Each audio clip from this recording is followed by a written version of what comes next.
Hello everyone, welcome our education channel We Learn Together. ಈ ವಿಡಿಯೋದಲ್ಲಿ ನಾವು ಸಮಾಜ ವಿಜ್ಞಾನದ ಬಹು ಆಯ್ಕೆ ಪ್ರಶ್ನೆಗಳ ಸರಣಿ ಮೂರನೇ ಒಂದು ಸರಣಿಯನ್ನು ನಾವು ನೋಡ್ತಾ ಹೋಗೋಣ.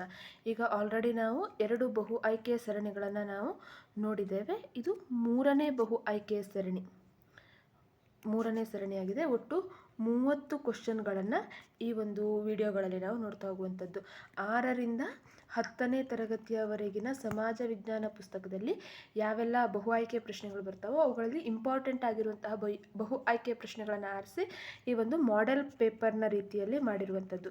ಬಹು ಆಯ್ಕೆ ಪ್ರಶ್ನೆಗಳಾಗಿರೋದ್ರಿಂದ TET ಎಕ್ಸಾಮ್ನಲ್ಲಿ ಮುಂಬರುತ್ತಾ ಇರುವಂತಹ TET ಎಕ್ಸಾಮ್ನಲ್ಲಿ ಕ್ವಶನ್ಗಳನ್ನು ಹೇಗೆ ನಾವು ಅನಾಲಿಸಿಸ್ ಮಾಡಬೇಕು, ಹಾಗೆ ಹೇಗೆ ಉತ್ತರವನ್ನು ಕಂಡು ಹಿಡ್ಕೊಳ್ಬೇಕು ಅನ್ನುವಂಥದ್ದು ಇದರಿಂದ ತುಂಬ ಈಸಿಯಾಗಿ ಗೊತ್ತಾಗುತ್ತೆ ಅನ್ನೋ ಕಾರಣಕ್ಕಾಗಿ ಬಹು ಆಯ್ಕೆ ಪ್ರಶ್ನೆಗಳನ್ನೇ ಹೆಚ್ಚಾಗಿ ವಿಡಿಯೋದಲ್ಲಿ ತೋರಿಸ್ತಾ ಇರುವಂಥದ್ದು. ಇವುಗಳ ಜೊತೆಯಲ್ಲಿ 1 ಲೈನರ್ ಇರುವಂತಹ ಕ್ವಶನ್ ಆನ್ಸರ್ಗಳನ್ನು ಸಹ ನಾವು ಮಾಡ್ತಾ ಇದ್ದೇವೆ. ಅವು ಸಹ ಹೆಲ್ಪ್ಫುಲ್ ಆಗುತ್ತೆ. ಮುಂದಿನ ದಿನಗಳಲ್ಲಿ ಆ ವಿಡಿಯೋಸ್ಗಳನ್ನು ಸಹ ಹಾಕ್ತೇವೆ. ಹಾಗೆ ನಮ್ಮ ಚಾನಲ್ನಲ್ಲಿ ನೀವು ನೋಡಿದ್ರೆ ಸುಮಾರು 600ಕ್ಕಿಂತ ಅಧಿಕ ವಿಡಿಯೋಸ್ಗಳಿದ್ದಾವೆ.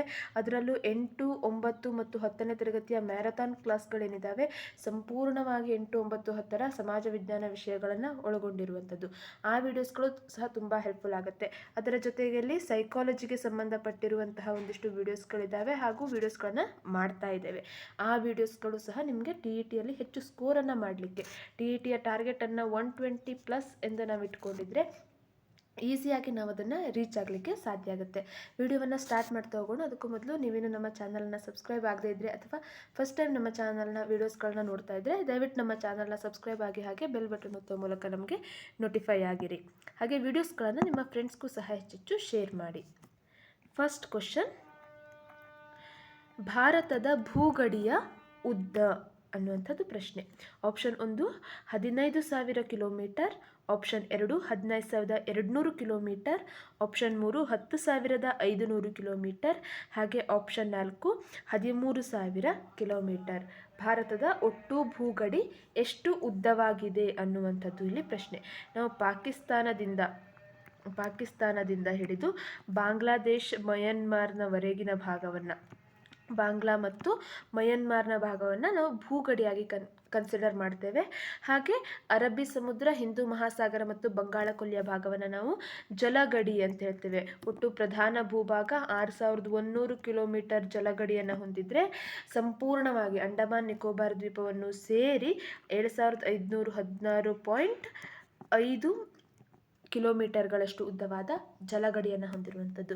ಪ್ರಶ್ನೆ ಇರೋದು ಭಾರತದ ಭೂಗಡಿಯ ಉದ್ದ. ಇದಕ್ಕೆ ಸರಿಯಾದಂತಹ ಉತ್ತರ ಆಪ್ಷನ್ 2 15,200 ಕಿಲೋಮೀಟರ್ಗಳಷ್ಟು ಭೂಗಡಿಯನ್ನು ಹೊಂದಿರುವಂಥದ್ದು. ಇದು ಒಂದು ಪ್ರಶ್ನೆಯಲ್ಲಿ ಬಹಳಷ್ಟು ಪ್ರಶ್ನೆಗಳನ್ನು ಮಾಡಲಿಕ್ಕೆ ಸಾಧ್ಯ ಇದೆ. ಸರಿಯಾದ ಉತ್ತರ 2. ಹಾಗೆ ಯಾವ ದಿಕ್ಕಿನಲ್ಲಿ ಯಾವ್ಯಾವ ನೆರೆಯ ದೇಶಗಳು ಇದ್ದಾವೆ ಅನ್ನುವಂಥ ಪ್ರಶ್ನೆಯನ್ನು ಕೇಳ್ಬೋದು. ಹಾಗೆ ಇದರ ಜೊತೆಗೆ ಜಲಗಡಿಯ ಉದ್ದವನ್ನು ಕೇಳುವಂತಹ ಚಾನ್ಸಸ್ ಇರುತ್ತೆ. ಹಾಗೆ ಅವುಗಳ ಜೊತೆಯಲ್ಲಿ ಯಾವ ದಿಕ್ಕಿನಲ್ಲಿ ಯಾವ ದೇಶಗಳಿದ್ದಾವೆ, ಯಾವ ಒಂದು ದೇಶ ಅತಿ ಹೆಚ್ಚು ಗಡಿಯನ್ನು ಹೊಂದಿರುವಂಥದ್ದು, ಈ ರೀತಿಯಾಗಿ ಬಹಳಷ್ಟು ವಿಧವಾದ ಪ್ರಶ್ನೆಗಳನ್ನು ಕೇಳುವಂಥ ಚಾನ್ಸಸ್ ಇರುತ್ತೆ. ಇಲ್ಲಿ ಉಳಿದ 3 ಆಪ್ಷನ್ಗಳನ್ನು ನಾವು ತಪ್ಪಂತ ಕನ್ಸಿಡರ್ ಈಸಿಯಾಗಿ ಮಾಡ್ಬೋದು. ಆಪ್ಷನ್ 2 ಸರಿಯಾದ ಉತ್ತರ ಆಗಿದೆ. ನೆಕ್ಸ್ಟ್ 2ನೇ ಪ್ರಶ್ನೆ. ಇದರಲ್ಲಿ ಸಾರ್ವಜನಿಕ ಆಡಳಿತ ಪದವನ್ನು ಮೊದಲು ಬಳಸಿದವರು ಯಾರು ಅನ್ನುವಂಥದ್ದು ಪ್ರಶ್ನೆ ಇದೆ. Option 1 Alexander Hamilton, option 2 Luther Gulick, option 3 Woodrow Wilson, option 4 Pfiffner ಅನ್ನುವಂಥದ್ದು. ಸಾರ್ವಜನಿಕ ಆಡಳಿತ, ಇದನ್ನು ನಾವು ಇಂಗ್ಲೀಷ್ನಲ್ಲಿ ಪಬ್ಲಿಕ್ ಅಡ್ಮಿನಿಸ್ಟ್ರೇಷನ್ ಅಂತ ಹೇಳಿ ಕರೆಯುವಂಥದ್ದು. ಈ ಪದವನ್ನು ಮೊದಲ ಬಾರಿಗೆ ಬಳಸಿದಂಥವರು ಯಾರು ಅನ್ನುವಂಥದ್ದು. ಸರಿಯಾದ ಉತ್ತರ ಇದಕ್ಕೆ ಆಪ್ಷನ್ 1 ಅಲೆಕ್ಸಾಂಡರ್ ಹ್ಯಾಮಿಲ್ಟನ್ ಇದನ್ನು ಮೊದಲ ಬಾರಿಗೆ ಬಳಸ್ತಾರೆ. ಇಲ್ಲಿ ವೆರೈಟಿ ಆಫ್ ಪ್ರಶ್ನೆಗಳು ಬರ್ಬೋದು. ಸಾರ್ವಜನಿಕ ಆಡಳಿತದ ಪಿತಾಮಹ ಯಾರು ಅನ್ನುವಂಥ ಪ್ರಶ್ನೆಯನ್ನು ಕೇಳ್ಬೋದು. ಇದಕ್ಕೆ ಸರಿಯಾದಂತಹ ಉತ್ತರ ವುಡ್ರೋ ವಿಲ್ಸನ್ ಅನ್ನುವಂಥದ್ದು. ವುಡ್ರೋ ವಿಲ್ಸನ್ ಸಾರ್ವಜನಿಕ ಆಡಳಿತದ ಪಿತಾಮಹನಾದರೆ ಈ ಪದವನ್ನು ಮೊದಲು ಬಳಸಿದಂಥವರು ಅಲೆಕ್ಸಾಂಡರ್ ಹ್ಯಾಮಿಲ್ಟನ್. ಹಾಗೆ ಲೂಥರ್ ಗುಲಿಕ್ ಈತ ಪೋಸ್ಟ್ ಕಾರ್ಬ್ ಅನ್ನುವಂತಹ ಒಂದು ಅದರ ವಿಸ್ತಾರವನ್ನು, ವ್ಯಾಪ್ತಿಯನ್ನು ತಿಳಿಸ್ತಾರೆ ಸಾರ್ವಜನಿಕ ಆಡಳಿತದ್ದು. ನೆಕ್ಸ್ಟ್ 3ನೇ ಪ್ರಶ್ನೆ, ಪಾಸಿಟಿವ್ ಫಿಲಾಸಫಿ ಇದು ಇವರ ಕೃತಿಯಾಗಿದೆ. Karl Marx, Emile Durkheim, Max Weber, August Comte. ಯಾರು ಪಾಸಿಟಿವ್ ಫಿಲಾಸಫಿ ಅನ್ನುವಂತಹ ಕೃತಿಯನ್ನು ರಚನೆ ಮಾಡಿದ್ದಾರೆ? ಸರಿಯಾದಂತಹ ಉತ್ತರ ಇದಕ್ಕೆ ಆಪ್ಷನ್ 4, ಅಗಸ್ಟ್ ಕಾಮ್ಟೆ ಇವರ ಒಂದು ಕೃತಿಯಾಗಿದೆ ಪಾಸಿಟಿವ್ ಫಿಲಾಸಫಿ. ಅದಕ್ಕೂ ಹೆಚ್ಚಿನದಾಗಿ ಇವರನ್ನು ಸಮಾಜಶಾಸ್ತ್ರ ಈ ಒಂದು ವಿಭಾಗದ ಪಿತಾಮಹ ಅಂತ ಹೇಳಿ ಕರೀತಾರೆ. ಅಗಸ್ಟ್ ಕಾಮ್ಟೆಯನ್ನು ಸಾರ್ವಜನಿಕ ಸೋಷಿಯಾಲಜಿ ಸಮಾಜಶಾಸ್ತ್ರದ ಪಿತಾಮಹ ಅಂತ ಹೇಳಿ ಕರೆಯುವಂಥದ್ದು. ನೆಕ್ಸ್ಟ್ 4ನೇ ಪ್ರಶ್ನೆ. ಋಗ್ವೇದ ಕಾಲದಲ್ಲಿ ರಚನೆಯಾದ ಸೂಕ್ತಗಳ ಸಂಖ್ಯೆ ಎಷ್ಟು? Option 1 1000, option 2 1050, option 3 1028, option 4 1100. Rigveda ಕಾಲದಲ್ಲಿ ಒಟ್ಟು ಎಷ್ಟು ಸೂಕ್ತಗಳು ರಚನೆ ಆಗಿದ್ದಾವೆ ಅನ್ನುವಂಥದ್ದು. ಸರಿಯಾದ ಉತ್ತರ 1028 ಸೂಕ್ತಗಳು ರಚನೆ ಆಗುತ್ತೆ 10 ಮಂಡಲಗಳಲ್ಲಿ. 10 ಮಂಡಲಗಳಲ್ಲಿ 1028 ಸೂಕ್ತಗಳನ್ನು ನೋಡಲಾಗುತ್ತೆ. ಹಾಗೆ ಋಗ್ವೇದ ಇದು ಮೊದಲನೆಯ ವೇದ ಆಗಿದೆ. ಹಾಗೆ ಎರಡನೇ ವೇದ ಋಗ್ವೇದ, ಯಜುರ್ವೇದ, ಸಾಮವೇದ, ಅಥರ್ವವೇದ ಅಂತ ಕರಿತೇವೆ. ಋಗ್ವೇದವನ್ನು ಪೂರ್ವ ವೇದಗಳ ಕಾಲ ಅಂತ ಕರೆದ್ರೆ ಉಳಿದ 3 ವೇದವನ್ನು ನಾವು ಉತ್ತರ ವೇದಗಳ ಕಾಲ ಅಂತ ಹೇಳಿ ಕರಿತೇವೆ. ಋಗ್ವೇದ ಕಾಲದ ಸಾಮಾಜಿಕ ಆರ್ಥಿಕ ಸ್ಥಿತಿಗತಿಗಳು ಹಾಗೆ ಉತ್ತರ ವೇದದ ಕಾಲದ ಸಾಮಾಜಿಕ ಆರ್ಥಿಕ ಸ್ಥಿತಿಗಳು ಬೇರೆ ಬೇರೆ ರೀತಿಯಾಗಿದ್ವು ಅನ್ನೋ ಕಾರಣಕ್ಕಾಗಿ ಇವುಗಳನ್ನು ಬೇರೆ ಬೇರೆಯಾಗಿ ಅಭ್ಯಾಸವನ್ನು ಮಾಡ್ತೇವೆ. ನೆಕ್ಸ್ಟ್ 5ನೇ ಪ್ರಶ್ನೆ. 23.5 ಡಿಗ್ರಿ ದಕ್ಷಿಣ ಅಕ್ಷಾಂಶವನ್ನು ಕರೆಯುವುದು? ಕರ್ಕಾಟಕ ಸಂಕ್ರಾಂತಿ ವೃತ್ತ, ಮಕರ ಸಂಕ್ರಾಂತಿ ವೃತ್ತ, ಆರ್ಕ್ಟಿಕ್ ವೃತ್ತ, ಅಂಟಾರ್ಟಿಕ್ ವೃತ್ತ ಅನ್ನುವಂಥದ್ದು. 23.5 ಡಿಗ್ರಿ ದಕ್ಷಿಣ ಅಕ್ಷಾಂಶವನ್ನು ಕರೆಯುವಂಥದ್ದು. ಇದನ್ನು ನಾವು ಒಂದು ಭೂಮಿ ಅಂತ ತಿಳ್ಕೊಂಡಾಗ ಮಧ್ಯದಲ್ಲಿ ಇರುವಂಥದ್ದು 0 ಡಿಗ್ರಿ ಅಕ್ಷಾಂಶ ಸಮಭಾಜಕ ವೃತ್ತ ಅಂತ ಕರಿತೇವೆ. ಇಲ್ಲಿ ಕಂಡು ಬರುವಂಥದ್ದು ಉತ್ತರ ಅಕ್ಷಾಂಶ, ಇಲ್ಲಿ ದಕ್ಷಿಣ ಅಕ್ಷಾಂಶ 23.5 ಡಿಗ್ರಿ. ಹಾಗೆ ಇಲ್ಲೂ ಸಹ 23.5 ಡಿಗ್ರಿ ಬರುತ್ತೆ. ಅದಾದ ಮೇಲೆ 66.5 ಡಿಗ್ರಿ ದಕ್ಷಿಣ ಅಕ್ಷಾಂಶ ಹಾಗೆ 66.5 ಡಿಗ್ರಿ ಉತ್ತರ ಅಕ್ಷಾಂಶ. ಇಲ್ಲಿ ಮೇಲ್ಭಾಗದಲ್ಲಿ ಇರುವಂಥದ್ದು 90 ಡಿಗ್ರಿ ದಕ್ಷಿಣ ಧ್ರುವ, ಉತ್ತರ ಧ್ರುವ ಅನ್ನುವಂಥದ್ದು. ಮಧ್ಯದಲ್ಲಿರುವ ಲೈನನ್ನು ನಾವು ಸಮಭಾಜಕ ವೃತ್ತ ಅಂತ ಕರಿತೇವೆ. ಹಾಗೆ ಉತ್ತರದಲ್ಲಿ ಇರುವಂಥದ್ದಕ್ಕೆ ಕರ್ಕಾಟಕ ಸಂಕ್ರಾಂತಿ ವೃತ್ತ ಅಂತ ಕರಿತೇವೆ. 23.5 ಡಿಗ್ರಿ ಉತ್ತರದಲ್ಲಿರುವಂಥದ್ದು ಕರ್ಕಾಟಕ ಸಂಕ್ರಾಂತಿ ವೃತ್ತ. 23.5 ದಕ್ಷಿಣದಲ್ಲಿ ಕಂಡು ಬರುವಂಥದ್ದು ಮಕರ ಸಂಕ್ರಾಂತಿ ವೃತ್ತ, ಸರ್ಕಲ್ ಆಫ್ ಕ್ಯಾಪಿಕಾರ್ನ್ ಅಂತ ಹೇಳಿ ಕರಿತೇವೆ. ಸೊ ಇಲ್ಲಿ ಆಪ್ಷನ್ 2 ಏನಿದೆ 5ನೇ ಪ್ರಶ್ನೆಗೆ ಸರಿಯಾದಂತಹ ಉತ್ತರ ಆಗಿದೆ. ಹಾಗೆ ಈ 66.5 ಡಿಗ್ರಿ ಏನು ಸರ್ಕಲ್ ಇದೆ, ಉತ್ತರದಲ್ಲಿರುವಂಥದ್ದನ್ನು ಆರ್ಕ್ಟಿಕ್ ವೃತ್ತ ಅಂತ ಕರಿತೇವೆ, ದಕ್ಷಿಣದಲ್ಲಿರುವಂಥದ್ದು ಅಂಟಾರ್ಟಿಕ್ ವೃತ್ತ ಅಂತ ಕರಿತೇವೆ. 90 ಡಿಗ್ರಿ ಉತ್ತರದಲ್ಲಿರುವಂಥದ್ದನ್ನು ಉತ್ತರ ಧ್ರುವ ಅಂತಲೂ, ದಕ್ಷಿಣದಲ್ಲಿರುವಂಥದ್ದನ್ನು ದಕ್ಷಿಣ ಧ್ರುವ ಅಂತಲೂ ಕರೆಯುವಂಥದ್ದು. ಇಲ್ಲೇ ಸರಿಯಾದ ಉತ್ತರ ಆಪ್ಷನ್ 2. ನೆಕ್ಸ್ಟ್ 6ನೇ ಪ್ರಶ್ನೆ. ಜನರ ಸಾಮಾನ್ಯ ಜೀವನದ ವ್ಯವಹಾರವನ್ನು ಅರ್ಥಶಾಸ್ತ್ರ ಅಧ್ಯಯನ ಮಾಡುತ್ತದೆ. ವ್ಯಾಖ್ಯೆಯನ್ನು ನೀಡಿದವರು ಯಾರು? ಈ ಒಂದು ಡೆಫಿನೇಷನನ್ನು ನೀಡಿದ್ದಾರೆ ಅನ್ನುವಂಥದ್ದು. ಏನು ಡೆಫಿನೇಷನ್ ಇದೆ? ಜನರ ಸಾಮಾನ್ಯ ಜೀವನದ ವ್ಯವಹಾರವನ್ನು ಅರ್ಥಶಾಸ್ತ್ರ ಅಧ್ಯಯನ ಮಾಡುತ್ತದೆ ಅನ್ನುವಂಥದ್ದು. Option Adam Smith, Paul Samuelson, Lionel Robbins, Alfred Marshall ಅನ್ನುವಂಥದ್ದು. ಸರಿಯಾದಂತಹ ಉತ್ತರ ಇಲ್ಲಿ ಆಪ್ಷನ್ 4, ಆಲ್ಫ್ರೆಡ್ ಮಾರ್ಷಲ್. ಇವರು ಜನರ ಸಾಮಾನ್ಯ ಜೀವನದ ವ್ಯವಹಾರವನ್ನು ಅರ್ಥಶಾಸ್ತ್ರ ಅಧ್ಯಯನ ಮಾಡುತ್ತದೆ ಅನ್ನುವಂಥ ವ್ಯಾಖ್ಯೆಯನ್ನು ನೀಡಿದ್ದಾರೆ. ನಿಮ್ಮ TETಯ ಎಕ್ಸಾಮ್ನಲ್ಲಿ 2 ಅಥವಾ 3 ವ್ಯಾಖ್ಯೆಗಳನ್ನು ಕೇಳ್ತಾರೆ. ಅದು ಈ ಅರ್ಥಶಾಸ್ತ್ರಕ್ಕೆ ಸಂಬಂಧಪಟ್ಟಿದ್ದಾಗಿರಬಹುದು ಅಥವಾ ಸಮಾಜಶಾಸ್ತ್ರಕ್ಕೆ ಸಂಬಂಧಪಟ್ಟಿದ್ದಾಗಿರಬಹುದು, ಅದಿಲ್ಲದೆ ಹಿಸ್ಟ್ರಿ ಅಥವಾ ಪೊಲಿಟಿಕಲ್ಗೆ ಸಂಬಂಧಪಟ್ಟಿದ್ದಂತೂ ಸಹ ಆಗ್ಬೋದು. 2 ಅಥವಾ 3 ವ್ಯಾಖ್ಯೆಗಳು ಕಡ್ಡಾಯವಾಗಿ ಬಂದೇ ಬರುತ್ತೆ. ಅದನ್ನು ಹೊರತುಪಡಿಸಿ ಬೋಧನಾಶಾಸ್ತ್ರದಲ್ಲೂ ಸಹ ಬರುವಂಥ ಚಾನ್ಸಸ್ ಇರುತ್ತೆ. ಸೊ ನಿಮ್ಮ 6ರಿಂದ 10ನೇ ತರಗತಿಯ ಬುಕ್ನಲ್ಲಿ ಇರುವಂತಹ ವ್ಯಾಖ್ಯೆಗಳನ್ನು ಒಂದು ಕಡೆ ಬರೆದುಕೊಂಡು ನೋಟ್ ಡೌನ್ ಮಾಡಿ ಅದನ್ನು ರೆಫರ್ ಮಾಡೋದ್ರಿಂದ ಯಾವುದೇ ವ್ಯಾಖ್ಯೆಗಳನ್ನೇನು ಸಂಪೂರ್ಣವಾಗಿ ಬಾಯ್ಹಾಟ್ ಮಾಡಬೇಕು ಅನ್ನುವಂಥದ್ದೇ ಇಲ್ಲ. ಆ ಒಂದು ವ್ಯಾಖ್ಯೆಯಲ್ಲಿರುವಂತಹ ಹಿಂಟ್ ವರ್ಡ್ಗಳನ್ನು ನಾವು ನೆನಪಿಟ್ಕೊಳ್ಳೋ ಮೂಲಕ ಇದು ಇವರ ವ್ಯಾಖ್ಯೆ ಅಂತ ಹೇಳಿ ನೆನಪಿಟ್ಕೊಳ್ಳಿಕ್ಕೆ ಸಾಧ್ಯ ಆಗುತ್ತೆ.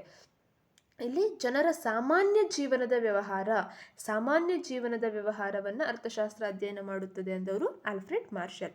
ಆಡಮ್ ಸ್ಮಿತ್ ಅವರನ್ನು ಅರ್ಥಶಾಸ್ತ್ರದ ಪಿತಾಮಹ ಅನ್ನುವಂಥ ಹೆಸರಿನಿಂದ ಕರಿತೇವೆ. ನೆಕ್ಸ್ಟ್ 7ನೇ ಪ್ರಶ್ನೆ. ವಿಶ್ವ ಪರ್ಯಟನೆಯನ್ನು ಮಾಡಿದ ಮೊದಲ ಹಡಗು? Vikram, Charles, James, Victoria. ವಿಶ್ವ ಪರ್ಯಟನೆಯನ್ನು ಮಾಡಿದಂತಹ ಮೊದಲ ಹಡಗು ಮೆಗಲನ್ ಅನ್ನು ವಿಶ್ವ ಪರ್ಯಟನೆಯನ್ನು ಮಾಡಿದಂತಹ ಮೊದಲಿಗ ಅಂತ ಹೇಳಿ ನಾವು ಕರಿತೇವೆ. ಆತ ತೆಗೆದುಕೊಂಡು ಹೋದಂತಹ ಹಡಗು ವಿಕ್ಟೋರಿಯಾ ಅನ್ನುವಂತಹ ಹಡಗೇನಿದೆ, ಆ ಹಡಗು ವಿಶ್ವ ಪರ್ಯಟನೆಯನ್ನು ಮಾಡಿದಂತಹ ಮೊದಲ ಹಡಗಾಗಿರುವಂಥದ್ದು. ಭೂಮಿ ಗೋಲಾಕಾರವಾಗಿದೆ ಅಥವಾ ಗುಂಡಾಗಿದೆ ಅನ್ನುವಂತಹ ಒಂದು ಕಲ್ಪನೆಯನ್ನು ನೀಡಿದಂತಹದ್ರಲ್ಲಿ ಪ್ರಮುಖ ಪಾತ್ರವನ್ನು ಇದೂ ಸಹ ವಹಿಸುತ್ತೆ. ಈ ವಿಶ್ವ ಪರ್ಯಟನೆ ಮಾಡಿದಂತಹ ಒಂದು ಘಟನೆ ಸಹ ಈ ಒಂದು ಭೂಮಿ ಗೋಲಾಕಾರವಾಗಿದೆ ಅನ್ನುವಂಥದ್ದನ್ನು ತಿಳಿಸುವಂಥದ್ದಾಗಿದೆ. ನೆಕ್ಸ್ಟ್ 8ನೇ ಪ್ರಶ್ನೆ. ಈಡಿಪಸ್ ಮತ್ತು ಅಂತಿಗೊನೆ ನಾಟಕವನ್ನು ಬರೆದವರು? ಇಸ್ಕಿಲಸ್, ಹೆರೋಡೋಟಸ್, ಥೂಸಿಡೈಡಿಸ್, ಸಫೋಕ್ಲಿಸ್. ಯಾರು ಈ ಇಡಿಪಸ್ ಮತ್ತು ಅಂತಿಗೊನೆ ಅನ್ನುವಂತಹ ನಾಟಕವನ್ನು ಬರೆದಿರುವಂಥದ್ದು? ಸರಿಯಾದ ಉತ್ತರ ಇಲ್ಲಿ ಸಫೋಕ್ಲಿಸ್ ಅನ್ನುವಂಥವರು ಇಡಿಪಸ್ ಅಂತಿಗೊನೆ ನಾಟಕವನ್ನು ಬರೀತಾರೆ. ಈ ಹೆರೋಡೋಟಸ್ ಅವರನ್ನು ನಾವು ಇತಿಹಾಸದ ಪಿತಾಮಹ ಅಂತ ಹೇಳಿ ಕರಿತೇವೆ. ಯಾವ್ಯಾವ ವಿಭಾಗಕ್ಕೆ ಯಾರ್ಯಾರನ್ನ ಪಿತಾಮಹರನ್ನಾಗಿ ಕನ್ಸಿಡರ್ ಮಾಡಿದ್ದಾರೆ ಅನ್ನುವಂಥದ್ದನ್ನು ಸಹ ಒಂದು ಹಾಳೆಯಲ್ಲಿ ಬರೆದಿಟ್ಕೊಳ್ಳೋದ್ರಿಂದ ಅದನ್ನು ದಿನಕ್ಕೊಮ್ಮೆ ಆದರೂ ನಾವು ನೋಡ್ತಾ ಇರೋದ್ರಿಂದ ಯಾವಾಗಲೂ ನಮ್ಮ ಮನಸ್ಸಿನಲ್ಲಿ ಅದು ಉಳಿದಿರುತ್ತೆ. ಇಲ್ಲಿ ಹೆರೋಡೋಟಸ್ ಇತಿಹಾಸದ ಪಿತಾಮಹ. 8ನೇ ಪ್ರಶ್ನೆಗೆ ಉತ್ತರ ಸಫೋಕ್ಲಿಸ್ ಅನ್ನುವಂಥದ್ದು. ನೆಕ್ಸ್ಟ್ 9ನೇ ಪ್ರಶ್ನೆ. ಆರ್ಟೀಸಿಯನ್ ಬಾವಿಗಳು ಕಂಡುಬರುವುದು?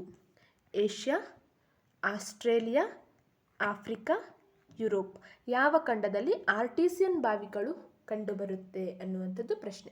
ಸರಿಯಾದ ಉತ್ತರ ಇಲ್ಲಿ ಆಪ್ಷನ್ 2 ಆಸ್ಟ್ರೇಲಿಯಾ ಖಂಡದಲ್ಲಿ ಆರ್ಟೀಸಿಯನ್ ಬಾವಿಗಳು ಹೆಚ್ಚಾಗಿ ಕಂಡುಬರುತ್ತೆ. ಏನು ಆರ್ಟೀಸಿಯನ್ ಬಾವಿಗಳು ಅಂದರೆ ಭೂಮಿಯ ಮೇಲೆ ಬೋಗುಣಿ ಆಕಾರದಂತಹ ರಚನೆ ಇರುತ್ತೆ. ಈ ಬೋಗುಣಿ ಆಕಾರದಂತಹ ರಚನೆಗಳಲ್ಲಿ 3 ರೀತಿಯ ಶಿಲಾಪದರುಗಳನ್ನು ನಾವು ಕಾಣ್ತೇವೆ. ಮೇಲ್ನೇ ಭಾಗದಲ್ಲಿ ಕಂಡುಬರುವಂತಹದ್ದು ಹಾಗೆ 3ನೇ ಭಾಗದಲ್ಲಿ ಇರುವಂಥದ್ದೇನಾಗಿದೆ ಅಪ್ರವೇಶ್ಯ ಶಿಲಾಪದರುಗಳಾಗಿರ್ತವೆ. ಮಧ್ಯಭಾಗದಲ್ಲಿರುವಂಥದ್ದು ಪ್ರವೇಶ್ಯ ಶಿಲಾಪದರು ಅಂತ ಹೇಳಿ ಕರೆದುಕೊಳ್ಳುತ್ತೆ. ನಮಗೆ ಆಲ್ರೆಡಿ ಗೊತ್ತಿದೆ ಅಪ್ರವೇಶ್ಯ ಶಿಲಾಪದರದಲ್ಲಿ ನೀರು ಸರಾಗವಾಗಿ ಇಳಿದು ಹೋಗೋದಿಲ್ಲ.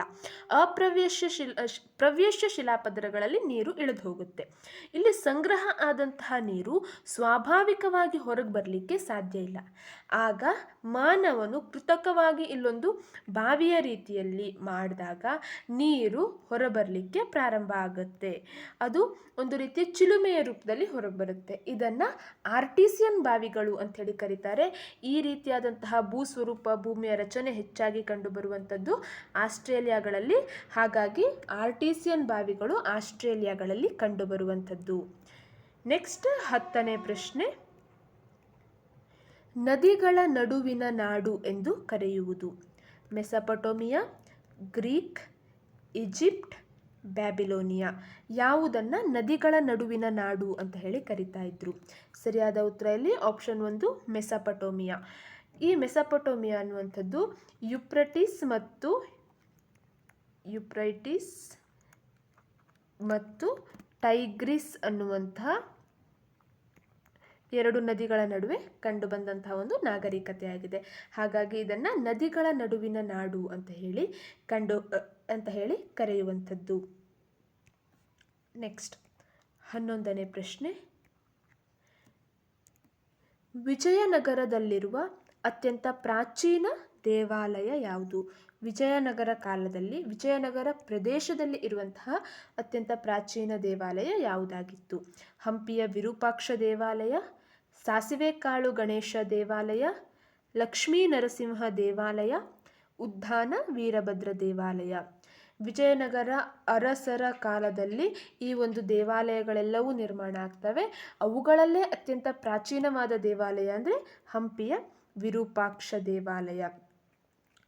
ವಿಜಯನಗರ ಅರಸರ ಒಂದು ಭವ್ಯ ರಚನೆ ಅಂತ ಹೇಳ್ಬೋದಾಗಿದೆ ವಿರೂಪಾಕ್ಷ ದೇವಾಲಯವನ್ನು. ಅಲ್ಲಿನ ಕಲ್ಲಿನ ರಥ ಆಗಿರಬಹುದು, ಅಥವಾ ಸಾಸಿವೆ ಕಾಳು ಗಣೇಶ, ಲಕ್ಷ್ಮೀ ನರಸಿಂಹ, ಉದ್ದಾನ ವೀರಭದ್ರ ದೇವಾಲಯ, ಇವೆಲ್ಲವೂ ಸಹ ವಿಜಯನಗರ ಸಾಮ್ರಾಜ್ಯವು ಯಾವ ರೀತಿಯಾಗಿ ವೈಭವದಿಂದ ಇತ್ತು ಅನ್ನುವಂಥದ್ದನ್ನು ತಿಳಿಸ್ಲಿಕ್ಕೆ ಒಂದು ಆಧಾರಗಳಾಗಿ ಕಾರ್ಯವನ್ನು ನಿರ್ವಹಿಸ್ತಾ ಇದೆ. ಇಲ್ಲಿ ಹಂಪಿಯ ವಿರೂಪಾಕ್ಷ ದೇವಾಲಯ ಅತ್ಯಂತ ಪ್ರಾಚೀನ ದೇವಾಲಯ ಆಗಿದೆ. ನೆಕ್ಸ್ಟ್ 12ನೇ ಪ್ರಶ್ನೆ, ಕರ್ನಾಟಕದ ವಾಯುವ್ಯದಲ್ಲಿರುವ ರಾಜ್ಯ ಮಹಾರಾಷ್ಟ್ರ, ಗೋವಾ, ಕೇರಳ, ತಮಿಳುನಾಡು. ಈ ರೀತಿ ಪ್ರಶ್ನೆ ಬಂದಾಗ ನಾವು ಈ ರೀತಿಯಾಗಿ ಡೈರೆಕ್ಷನನ್ನು ಹಾಕ್ಕೊಳ್ಳುವಂಥದ್ದು ತುಂಬ ಈಸಿ ಆಗುತ್ತೆ. ಇದನ್ನು ಉತ್ತರ, ಪೂರ್ವ, ದಕ್ಷಿಣ ಹಾಗೆ ಪಶ್ಚಿಮ 4 ಪ್ರಮುಖ ದಿಕ್ಕುಗಳು ಹಾಗೆ 4 ಉಪದಿಕ್ಕುಗಳು. ಉತ್ತರ ಮತ್ತು ಪೂರ್ವದ ಮಧ್ಯೆ ಈಶಾನ್ಯ ಬರುತ್ತೆ. ಪೂರ್ವ ಮತ್ತು ದಕ್ಷಿಣದ ಮಧ್ಯೆ ಆಗ್ನೇಯ ಬರುತ್ತೆ. ದಕ್ಷಿಣ ಮತ್ತು ಪಶ್ಚಿಮದ ಮಧ್ಯೆ ನೈಋತ್ಯ ಬರುತ್ತೆ. ಹಾಗೆ ಇಲ್ಲಿ ವಾಯುವ್ಯ ಬರುತ್ತೆ. ಕರ್ನಾಟಕದ ಮ್ಯಾಪನ್ನು ನೋಡಿದಾಗ ಕರ್ನಾಟಕದ ಈ ಭಾಗದಲ್ಲಿ ಕಂಡುಬರುವಂತಹ ರಾಜ್ಯ ಅಂದರೆ ಅದು ಗೋವಾ ಆಗಿದೆ. ಆಪ್ಷನ್ 2 ಇಲ್ಲಿ ಸರಿಯಾದಂತಹ ಉತ್ತರ. ಮಹಾರಾಷ್ಟ್ರ ಇದು ಉತ್ತರದಲ್ಲಿ ಕಂಡುಬರುವಂತಹ ಒಂದು ರಾಜ್ಯ ಆದರೆ ಕೇರಳ ಮತ್ತು ತಮಿಳುನಾಡು ಇವೆರಡೂ ಸಹ ದಕ್ಷಿಣದ ರಾಜ್ಯಗಳು ಅಂತ ಹೇಳಿ ಕನ್ಸಿಡರ್ ಆಗುವಂಥದ್ದು. ಸೊ ಇಲ್ಲಿ ಸರಿಯಾದಂತಹ ಉತ್ತರ ಗೋವಾ. ಕೇರಳವನ್ನು ಸಂಪೂರ್ಣವಾಗಿ ದಕ್ಷಿಣ ಅಂತ ತಗೊಂಡ್ರು, ತಮಿಳುನಾಡನ್ನು ನಾವು ಆಗ್ನೇಯ ಭಾಗದಲ್ಲಿ ಹೆಚ್ಚಾಗಿ ಕಂಡುಬರುತ್ತೆ ಅಂತ ಹೇಳಿ ಕನ್ಸಿಡರ್ ಮಾಡ್ತೇವೆ. ಆದರೂ ಅವೆರಡನ್ನು ದಕ್ಷಿಣದಲ್ಲಿ ಕಂಡುಬರುವಂತಹ ರಾಜ್ಯಗಳು ಅಂತ ಹೇಳಿ ಕರಿತೇವೆ. ನೆಕ್ಸ್ಟ್ 13ನೇ ಪ್ರಶ್ನೆ, ಮೂಲಭೂತ ಹಕ್ಕುಗಳ ರಕ್ಷಕ ಎಂದು ಕರೆಯುವುದು ಸಂವಿಧಾನವನ್ನು, ಶಾಸನ ಸಭೆಯನ್ನು, ಕಾರ್ಯಾಂಗವನ್ನು, ಸರ್ವೋಚ್ಚ ನ್ಯಾಯಾಲಯವನ್ನು. ಮೂಲಭೂತ ಹಕ್ಕುಗಳ ರಕ್ಷಕ ಅಂತ ಹೇಳಿ ಕರಿತೇವೆ ಯಾವುದನ್ನ? ಸರಿಯಾದ ಉತ್ತರ ಆಪ್ಷನ್ 4 ಸರ್ವೋಚ್ಚ ನ್ಯಾಯಾಲಯವನ್ನು. ಸುಪ್ರೀಂ ಕೋರ್ಟನ್ನು ನಾವು ಮೂಲಭೂತ ಹಕ್ಕುಗಳ ರಕ್ಷಕ ಅಂತ ಹೇಳಿ ಕರಿತೇವೆ. ಕಾರಣ ಏನಂದರೆ ಮೂಲಭೂತ ಹಕ್ಕುಗಳಿಗೆ ಚ್ಯುತಿ ಬಂದಾಗ ನಾವಿಲ್ಲಿ ರಿಟ್ ಅರ್ಜಿಗಳನ್ನು ಹಾಕಲಿಕ್ಕೆ ಅವಕಾಶವಿದೆ. ರಿಟ್ ಅರ್ಜಿಗಳನ್ನು ಹಾಕಿ ನಮ್ಮ ಹಕ್ಕುಗಳನ್ನು ನಾವು ರಕ್ಷಣೆಯನ್ನು ಮಾಡಿಕೊಳ್ಬೋದು. ಸಂವಿಧಾನದಲ್ಲಿ 12ರಿಂದ 35ನೇ ವಿಧಿಯವರೆಗೆ ಮೂಲಭೂತ ಹಕ್ಕುಗಳನ್ನು ಕೊಟ್ಟಿದ್ದಾರೆ. ಒಟ್ಟು 6 ಮೂಲಭೂತ ಹಕ್ಕುಗಳನ್ನು ನಮಗೆ ನೀಡಲಾಗಿದೆ. ಆ 6 ಮೂಲಭೂತ ಹಕ್ಕುಗಳಲ್ಲಿ ಯಾವುದೇ ಹಕ್ಕಿಗೆ ಚ್ಯುತಿ ಬಂದಾಗಲೂ ನಾವು ಸುಪ್ರೀಂ ಕೋರ್ಟ್ನಲ್ಲಿ ರಿಟ್ ಅರ್ಜಿಗಳನ್ನು ಸಲ್ಲಿಸಲಿಕ್ಕೆ ಸುಮಾರು 5 ರೀತಿಯಾದಂತಹ ರಿಟ್ ಅರ್ಜಿಗಳನ್ನು ಇಲ್ಲಿ ಕೊಟ್ಟಿರುವಂಥದ್ದು. ರಿಟ್ ಅರ್ಜಿಗಳನ್ನು ಸಲ್ಲಿಸಲಿಕ್ಕೆ ಅವಕಾಶ ಇದೆ. ನೆಕ್ಸ್ಟ್ 14ನೇ ಪ್ರಶ್ನೆ, ಮಾತೃಪ್ರಧಾನ ಕುಟುಂಬ ವ್ಯವಸ್ಥೆ ಕಂಡುಬರುವ ಪ್ರದೇಶ ಯಾವುದು? ಕರ್ನಾಟಕ, ಕೇರಳ, ತಮಿಳುನಾಡು, ಗುಜರಾತ್. ಯಾವ ರಾಜ್ಯದಲ್ಲಿ ಮಾತೃಪ್ರಧಾನ ಕುಟುಂಬ ಅಂದ್ರೇನು? ತಾಯಿಯೇ ಕುಟುಂಬದ ಮುಖ್ಯಸ್ಥಳಾಗಿರಬೇಕು. ಹಾಗೆ ತಾಯಿ ಕುಟುಂಬದ ಮುಖ್ಯಸ್ಥಳಾಗಿರಬೇಕು. ತಾಯಿಯಿಂದ ಮಗಳಿಗೆ ಅಧಿಕಾರವು ಮುಂದುವರೆದು ಬರುತ್ತೆ. ಅದನ್ನು ಮಾತೃಪ್ರಧಾನ. ಈಗಿರುವ ಪಿತೃಪ್ರಧಾನ, ನಮ್ಮಲ್ಲಿ ಏನಿರುವಂತಹ ಪಿತೃಪ್ರಧಾನ ವ್ಯವಸ್ಥೆಗೆ ವಿರುದ್ಧ ಆಗಿ ಇರುವಂತಹ ಒಂದು ವ್ಯವಸ್ಥೆ ಇದಾಗಿರುವಂಥದ್ದು.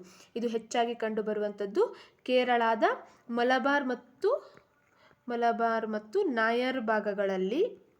ಈ ಒಂದು ಮಾತೃಪ್ರಧಾನ ಕುಟುಂಬ ವ್ಯವಸ್ಥೆ ಈಗಲೂ ಸಹ ಕಂಡುಬರುತ್ತಾ ಇರುವಂಥದ್ದು. ನೆಕ್ಸ್ಟ್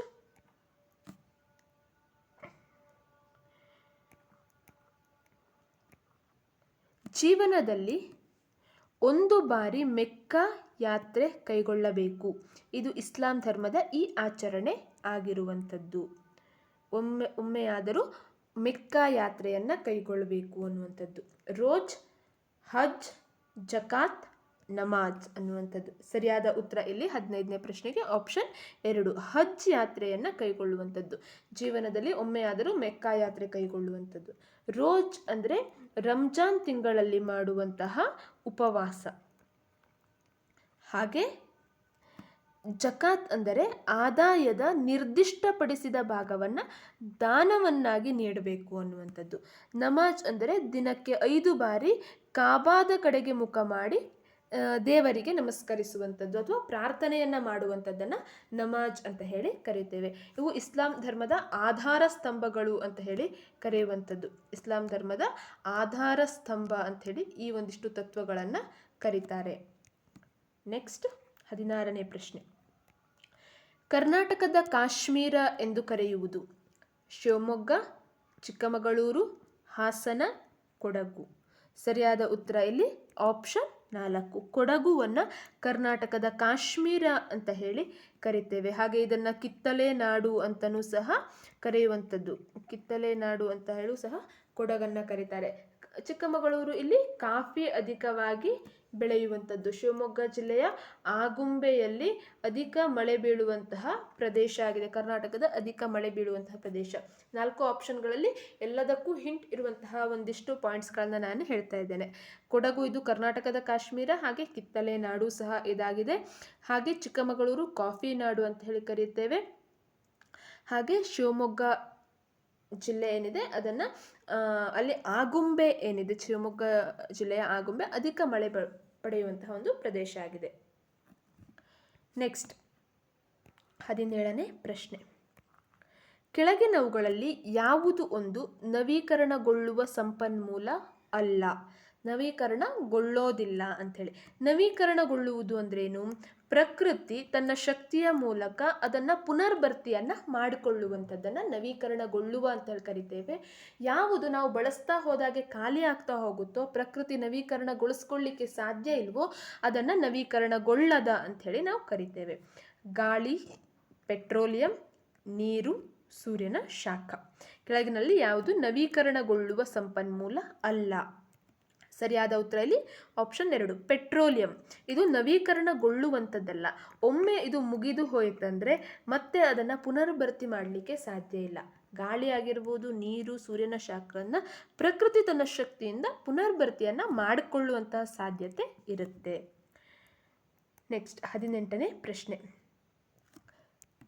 ಕೆಳಗಿನವರಲ್ಲಿ ಯಾರು ನಿರ್ವಹಣೆಯ ತತ್ವಗಳನ್ನು ಸೂಚಿಸಿದ್ದಾರೆ?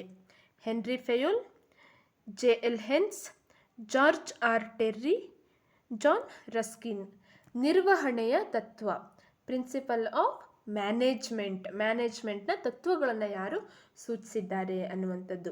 ಸರಿಯಾದಂತಹ ಉತ್ತರ ಇಲ್ಲಿ ಆಪ್ಷನ್ 1 ಹೆನ್ರಿ ಫೆಯೋಲ್. ಇವರು ನಿರ್ವಹಣೆಯ ಸುಮಾರು 14 ತತ್ವಗಳನ್ನು ಇವರು ತಿಳಿಸಿದ್ದಾರೆ. ನಿರ್ವಹಣೆ ಅನ್ನುವಂಥದ್ದು ಯಾವ ರೀತಿಯಾಗಿ ಇರಬೇಕು ಅನ್ನುವಂಥದ್ದನ್ನು ಇವರು ತಿಳಿಸಿದ್ದಾರೆ. ನೆಕ್ಸ್ಟ್ 19ನೇ ಪ್ರಶ್ನೆ. ವಾರ್ಷಿಕ 250 ಸೆಂಟಿಮೀಟರ್ಗಳಿಗಿಂತಲೂ ಅಧಿಕ ಮಳೆ ಬೀಳುವ ಜಾಗದಲ್ಲಿ ಬೆಳೆಯುವ ಕಾಡುಗಳು. ವಾರ್ಷಿಕವಾಗಿ 250 ಸೆಂಟಿಮೀಟರ್ಗಿಂತ ಅಧಿಕ ಮಳೆ ಬೀಳಬೇಕು, ಅಲ್ಲಿ ಒಂದು ಕಾಡು ಬೆಳೀತಾ ಇದೆ. ಆ ಕಾಡಿಗೆ ಏನಂತ ಕರೀತಾರೆ? ಎಲೆ ಉದುರಿಸುವ ಸಸ್ಯವರ್ಗ, ಹುಲ್ಲುಗಾವಲು, ನಿತ್ಯ ಹರಿದ್ವರ್ಣ ಕಾಡು, ಮರುಭೂಮಿ ಸಸ್ಯವರ್ಗ. ಸರಿಯಾದ ಉತ್ತರ ಇಲ್ಲಿ ಆಪ್ಷನ್ 3 ನಿತ್ಯ ಹರಿದ್ವರ್ಣ ಕಾಡುಗಳು ಅಂಥೇಳಿ ಅದನ್ನು ಕರೀತಾರೆ. ಅಧಿಕ ಮಳೆ ಹಾಗೂ ಅಧಿಕ ಉಷ್ಣದ ಕಾರಣದಿಂದಾಗಿ ಈ ನಿತ್ಯ ಹರಿದ್ವರ್ಣ ಕಾಡುಗಳು ಬೆಳೀತವೆ. ನಿತ್ಯ ಹರಿದ್ವರ್ಣ ಕಾಡು ಹೆಸರೇ ಹೇಳುತ್ತೆ, ಯಾವಾಗಲೂ ಹಸಿರಾದ ಎಲೆಗಳನ್ನು ಒಳಗೊಂಡಿರುವಂತಹ ಕಾಡು ನಿತ್ಯ ಹರಿದ್ವರ್ಣ ಕಾಡು ಅನ್ನುವಂಥದ್ದು. ವರ್ಷದ ಯಾವುದೋ ಒಂದು ಕಾಲದಲ್ಲೂ ತಮ್ಮ ಎಲೆಗಳನ್ನು ಇವು ಉದುರಿಸೋದಿಲ್ಲ. ನೆಕ್ಸ್ಟ್ ಇರುತ್ತೆ ಎಲೆ ಉದುರಿಸುವ ಕಾಡು. ಸುಮಾರು 150ರಿಂದ 200 ಸೆಂಟಿಮೀಟರ್ನವರೆಗೆ ಮಳೆ ಬರುವಂತಹ ಪ್ರದೇಶದಲ್ಲಿ ಈ ಎಲೆ ಉದುರಿಸುವ ಸಸ್ಯವರ್ಗ ಕಂಡುಬರುತ್ತೆ. ಇವೇನಾಗುತ್ತೆ, ಚಳಿಗಾಲದ ನಂತರ ತೇವಾಂಶದ ಕೊರತೆಯಿಂದ ಎಲೆಗಳನ್ನು ಉದುರಿಸ್ತವೆ. ಅದರಿಂದ ಇದನ್ನು ಎಲೆ ಉದುರಿಸುವ ಕಾಡುಗಳು ಅಂತ ಹೇಳಿ ಕರೀತಾರೆ. ಇನ್ನು ಹುಲ್ಲುಗಾವಲು ಮತ್ತು ಮರುಭೂಮಿ ಸಸ್ಯವರ್ಗಗಳು ಅತಿ ಕಡಿಮೆ ಮಳೆ ಬೀಳುವಂತಹ ಪ್ರದೇಶಗಳಲ್ಲಿ ಕಂಡುಬರುವಂತಹ ಸಸ್ಯವರ್ಗಗಳಾಗಿದ್ದಾವೆ. ನೆಕ್ಸ್ಟ್ 20ನೇ ಪ್ರಶ್ನೆ. ಕುತುಬ್ ಮಿನಾರನ್ನು ಪೂರ್ಣಗೊಳಿಸಿದವನು? ಕುತುಬುದ್ದೀನ್ ಐಬಕ್, ಬಲ್ಬನ್, ರಜಿಯಾ ಸುಲ್ತಾನ, ಇಲ್ತಮಷ್. ಕುತುಬ್ ಮಿನಾರ್ ದೆಹಲಿ ಸುಲ್ತಾನರ ಕಾಲದ ಒಂದು ಭವ್ಯ ರಚನೆ ಅಂತ ಹೇಳಿ ನಾವು ಕರಿತೇವೆ. ದೆಹಲಿ ಸುಲ್ತಾನರ ಕಾಲದಲ್ಲಿ ಕುತುಬುದ್ದೀನ್ ಐಬಕ್ನಿಂದ ಇದು ಪ್ರಾರಂಭ ಆಗುತ್ತೆ, ಸ್ಟಾರ್ಟ್ ಆಗುತ್ತೆ. ಕುತುಬ್ ಕುತುಬುದ್ದೀನ್ ಐಬಕ್ ಇದನ್ನು ಕಟ್ಟಲಿಕ್ಕೆ ಪ್ರಾರಂಭ ಮಾಡ್ತಾನೆ. ಆದರೆ ಇದನ್ನು ಕಟ್ಟಿ ಸಂಪೂರ್ಣವಾಗಿ ಮುಗಿಸಿದವನು ಇಲ್ತಮಷ್. ಆಪ್ಷನ್ 4 ಇಲ್ಲಿ ಸರಿಯಾದಂತಹ ಉತ್ತರ ಆಗುತ್ತೆ. ರಜಿಯಾ ಸುಲ್ತಾನ ದೆಹಲಿಯ ಸಿಂಹಾಸನವನ್ನು ಏರಿದ ಪ್ರಥಮ ಮಹಿಳೆ ಆಗಿದ್ದಾಳೆ. ಪ್ರಥಮ ಮಹಿಳೆ, ದೆಹಲಿಯ ಸಿಂಹಾಸನವನ್ನು ಏರಿದಂತಹ ಪ್ರಥಮ ಮಹಿಳೆ. ಕುತುಬುದ್ದೀನ್ ಐಬಕ್ ಅಂತೂ ಗುಲಾಮಿ ಸಂತತಿಯನ್ನು ಪ್ರಾರಂಭ ಮಾಡಿದಂಥವನು. ಬಲ್ಬನ್ ಒಬ್ಬ ನಿರಂಕುಶ ಅಧಿಕಾರಿ ಆಗಿದ್ದ.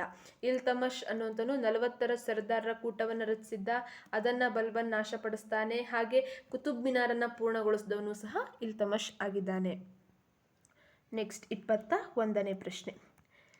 ಕಾನ್ಸ್ಟಾಂಟಿನೋಪಲ್ ನಗರವನ್ನು ವಶಪಡಿಸಿಕೊಂಡ ವರ್ಷ 1450, 1453, 1452, 1455. ಕಾನ್ಸ್ಟಾಂಟಿನೋಪಲ್ ನಗರವನ್ನು ಯಾವಾಗ ವಶಪಡಿಸಿಕೊಳ್ಳಲಾಗುತ್ತೆ? ಸರಿಯಾದ ಉತ್ತರ 1453ರಲ್ಲಿ. ಅಟೋಮನ್ ಟರ್ಕರು, ಅಟೋಮನ್ ಅನ್ನುವಂತಹ ರಾಜ್ಯವನ್ನು ಕಟ್ಟಿದಂತಹ ಟರ್ಕರು ಈ ಕಾನ್ಸ್ಟಾಂಟಿನೋಪಲ್ ನಗರವನ್ನು ವಶಪಡಿಸ್ಕೊಳ್ತಾರೆ. ಈ ಕಾನ್ಸ್ಟಾಂಟಿನೋಪಲ್ ಅನ್ನುವಂತಹ ನಗರ ಏನಾಗಿತ್ತು? ಇದು ಒಂದು ವ್ಯಾಪಾರಿ ಕೇಂದ್ರ ಆಗಿತ್ತು. ಭಾರತದಿಂದ ಸಿಗುವಂತಹ ಸಾಂಬಾರು ಪದಾರ್ಥಗಳನ್ನು ಯುರೋಪಿಯನ್ ದೇಶಗಳಿಗೆ ಸರಬರಾಜು ಮಾಡಲಿಕ್ಕೆ ಒಂದು ಕೇಂದ್ರ ಅನ್ನುವಂಥದ್ದು ಈ ಕಾನ್ಸ್ಟಾಂಟಿನೋಪಲ್ ಆಗಿತ್ತು. ಭಾರತದಿಂದ ಅರಬ್ ವರ್ತಕರು ಸಾಂಬಾರು ಪದಾರ್ಥಗಳನ್ನು ತೆಗೆದುಕೊಂಡು ಹೋಗಿ ಕಾನ್ಸ್ಟಾಂಟಿನೋಪಲ್ ನಗರದಲ್ಲಿ ಇಟಲಿಯ ವರ್ತಕರಿಗೆ ಅದನ್ನು ಮಾರ್ತಾ ಇದ್ರು. ಇಟಲಿಯ ವರ್ತಕರು ಅದನ್ನು ತೆಗೆದುಕೊಂಡು ಹೋಗಿ ತಮ್ಮ ದೇಶಗಳಲ್ಲಿ ಅದನ್ನು ಮಾರ್ತಾ ಇದ್ರು. ಆ ಒಂದು ಪ್ರದೇಶವನ್ನು 1453ರಲ್ಲಿ ಟರ್ಕರು ವಶಪಡಿಸ್ಕೊಳ್ತಾರೆ. ನೆಕ್ಸ್ಟ್ 22ನೇ ಪ್ರಶ್ನೆ. ಸಾಕ್ಷರ ಭಾರತ ಕಾರ್ಯಕ್ರಮದ ಉದ್ದೇಶ ಅನಕ್ಷರತೆಯನ್ನು ಹೋಗಲಾಡಿಸುವುದು, ಗುಣಮಟ್ಟದ ಶಿಕ್ಷಣವನ್ನು ನೀಡುವುದು, ಶಾಲೆಗಳಿಗೆ ಮೂಲ ಸೌಕರ್ಯ ಒದಗಿಸುವುದು, ಮಕ್ಕಳನ್ನು ಶಾಲೆಗೆ ಸೆಳೆಯುವ ಕಾರ್ಯಕ್ರಮ. ಸಾಕ್ಷರ ಭಾರತ ಅನ್ನುವಂಥದ್ದು ಇದರ ಪ್ರಮುಖವಾದಂತಹ ಉದ್ದೇಶ ಅಂದರೆ ಅನಕ್ಷರತೆಯನ್ನು ಹೋಗಲಾಡಿಸುವಂಥದ್ದು. ಒಂದು ಪ್ರದೇಶದಲ್ಲಿ ಕರ್ನಾಟಕ ರಾಜ್ಯದಲ್ಲಿ ಪ್ರತಿಯೊಬ್ಬರು ಸಾಕ್ಷರರಾಗಿರಬೇಕು, ಭಾರತದಲ್ಲಿ ಎಲ್ಲರೂ ಸಾಕ್ಷರರಾಗಿರಬೇಕು ಅನ್ನುವಂಥದ್ದು ಸಾಕ್ಷರ ಭಾರತ ಕಾರ್ಯಕ್ರಮದ ಉದ್ದೇಶ ಆಗಿದೆ. ನೆಕ್ಸ್ಟ್ 23ನೇ ಪ್ರಶ್ನೆ. ಅಸಂಘಟಿತ ಕೆಲಸಗಾರರಿಗೆ ಉದಾಹರಣೆ ಕೃಷಿ ಕಾರ್ಮಿಕರು, ವಾಹನ ರಿಪೇರಿ ಮಾಡುವವರು, ಖಾಸಗಿ ಕಂಪನಿಗಳು, ಗೃಹ ನಿರ್ಮಾಣದ ಕೂಲಿಕಾರರು. ಯಾರು ಸಂಘಟಿತ ಕೆಲಸಗಾರರು? ಸಂಘಟಿತ ಮತ್ತು ಅಸಂಘಟಿತ ಕೆಲಸಗಾರರು ಅಂತ ಬರುತ್ತೆ. ಸಂಘಟಿತ ಕೆಲಸಗಾರಿಗೆ ಸರಿಯಾದ ಟೈಮ್ ಇರುತ್ತೆ, ವೇತನವನ್ನು ಕೊಡ್ತಾರೆ, ಹಾಗೆ ಕಾನೂನಿನ ಭದ್ರತೆಗಳಿರುತ್ತೆ. ಆದರೆ ಅಸಂಘಟಿತ ಕೆಲಸಗಾರರಿಗೆ ಟೈಮ್ ಅನ್ನೋದಿಲ್ಲ. ಈಗ ಒಬ್ಬ ಟೀಚರ್ ಇದ್ದಾರೆ ಅಂದರೆ ಅವರು 9 ಗಂಟೆ ಅಥವಾ 9ವರೆಗೆ ಶಾಲೆಗೆ ಹೋದರೆ 4:30ರವರೆಗೆ ಶಾಲೆಯಲ್ಲಿರಬೇಕು, ಅದು ಅವರ ಸಮಯ. ಖಾಸಗಿ ಕಂಪನಿಯ ಉದ್ಯೋಗಿಗಳಾದರೆ 10 ಗಂಟೆಯಿಂದ 6 ಗಂಟೆಯವರೆಗೂ, 9 ಗಂಟೆಯಿಂದ 5 ಗಂಟೆಯವರೆಗೂ ಅವರ ಕೆಲಸಗಳ ಶೆಡ್ಯೂಲ್ಗಳಿರುತ್ತೆ. ಆದರೆ ಅಸಂಘಟಿತ ಕೆಲಸಗಾರರಿಗೆ ಆ ರೀತಿಯಾಗಿ ಟೈಮ್ ಇರೋದಿಲ್ಲ, ಅವರಿಗೆ ವೇತನ ಅಂತ ಕೊಡೋದಿಲ್ಲ, ಬದಲಾಗಿ ಕೂಲಿಗಳು ಅಂತ ಹೇಳಿ ಕರೀತಾರೆ. ಹಾಗೆ ಅವರಿಗೆ ಕಾನೂನಿನ ಭದ್ರತೆಗಳು ಇರೋದಿಲ್ಲ.